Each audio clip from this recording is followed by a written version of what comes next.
Hi guys! Isang magandang araw sa inyo mga mahal. Nagpunta nga kami dito ni Mahal sa vape shop kasi ubos na yung ginagamit naming dispo. Dito nga pala kami laging bumibili ni Mahal ng vape sa Vinsmoke Vape Shop. Pagpasok ko nga dito sa loob ng shop, ayan, nagtanong na ako kay Kuya Alvin kung anong mga available nila ngayon. Mas safe ba nga gamitin yung mga vape kumpara sa mga pagyoyosi? Dahil yung mga sigarilyo sobrang taas nun sa nicotine. Unlike dito sa mga vape, meron din siyang nicotine pero mababa lang. Anyway, ayan nga at napakarami dito nilang binibentang mga vape. Meron disposable at meron din yung mga vape na ginagamitan ng battery. Pero syempre, itong Geek Vape disposable nga yung palagi namin ginagamit ni Mahal. Ito nga yung nakasanayan namin simula nung nag-start kaming mag-vape. Marami nga tong available flavors na pwede mong pagpilian. Meron silang Purple Night, which is grape, black currant. Meron din Icy Purple. Ang flavor naman ito is Taro Ice Cream. May Italy Morning, Fresh Red at marami pa ngang iba. Kapag bumili ka nga ng 3 pieces nitong Geek Vape, makakatanggap ka ng mga pa-freebies nila. Katulad nitong Geek Bar, Aegis 8,000 packs. Solid din to. Lahat ng flavor nito natikman na namin ni Mahal. Kasama pa tong napakaangas na mag. Dahil syempre, Geek knows better. At ayan nga lahat ng makukuha mo kapag bumili ka sa kanila ng 3 pieces ng Geek Vape. Paki-follow na din pala ng kanilang Facebook page and feel free to ask and message Vinsmoke Vape Shop dahil updated din sila sa kanilang social media account and open for delivery din sila around Bulihan. Thank you so much Geek Vape Philippines and Vinsmoke Vape Shop sa maagang pamasko nyo sa amin ni Mahal. More buyers and customers to come pa po. And congrats po sa lumalago nyong business. At sa mga nagtatanong nga pala, ang Vinsmoke Vape Shop ay located dito sa Bulihan, Silang, Cavite. Pasok lang kayo sa arko ng Zone 2. Tapos bago kayo makarating ng covered court, makikita nyo na yung vape shop nila. Kaya sa mga malalapit dyan or kahit malayo ka pa, pwede kang mag-walk-in dito sa shop nila. Open sila daily from 9 a.m. to 11 p.m. Ano pang hinihintay nyo? Let's go! After nga namin bumili ng vape ni Mahal, ayan, umalis na din kami agad. Pupunta nga kami dito ni Mahal sa malapit na motor wash dahil papaliguan namin si Damboy. Ilang araw na din kasing nagpapabalik-balik yung ulan dito sa amin, kaya ayan, natutuyuan ng putik si Damboy. Alam nyo naman yung si Mahal, napakaselan, ayaw na ayaw niyang nakikitaan ng konting dumi ang alaga niya. Pangit din naman kasi tignan kapag marumi yung motor. Fast forward, gabi na nga nung mga oras na to at ayan nga ay nagluluto na si Mahal para sa hapunan namin. Bali ayan, nagpipirito lang siya ng hotdog, kasunod naman mamaya yung talong. Tamang-tama, meron ditong bagoong alamang na niluto si Mudra. Habang nagpipirito nga dyan si Mahal, ayan may nangaruling dito sa amin. Grabe, ang bilis talaga ng araw no. 5 days na lang, Pasko na. Tapos 11 days na lang, papasok na yung bagong taon. Last year lang, iniisip natin kung makakasurvive ba tayo at malalampasan ba natin yung taong to. Pero ngayon, andito na tayo at nalampasan natin. Kaya wag na wag natin kakalimutan na palaging magpasalamat sa mga blessings na natatanggap natin. Anyway, ayan nga at pakinggan natin yung caroling nila. I wanna wish you a Merry Christmas from the bottom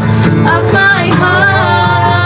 Ayan nga, habang nangangaroling sila ate, meron ng mga batang nakaabang. After daw nito nila ate, sila naman daw yung mga ngaroling sa amin. Naalala ko tuloy dati, nung nangangaroling pa kami ng mga kababata ko. Bigyan lang kami ng tagli 5 piso. Ay grabe naman talaga yung energy namin, sing and dance talaga. Thank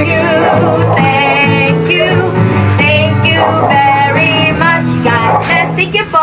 After nun, tapos na din palang magluto si Mahal, kaya ayan, nakahanda na yung pagkain namin. And for today's ulam, meron tayong sweet and sour na galunggong, hotdog, at pritong talong. Tara kain tayo. Thank you Lord sa lahat ng blessings. Simpleng ulamin nga lang, pero mapaparami ang kain mo, lalo na't kapag may ganitong sausawang bagoong.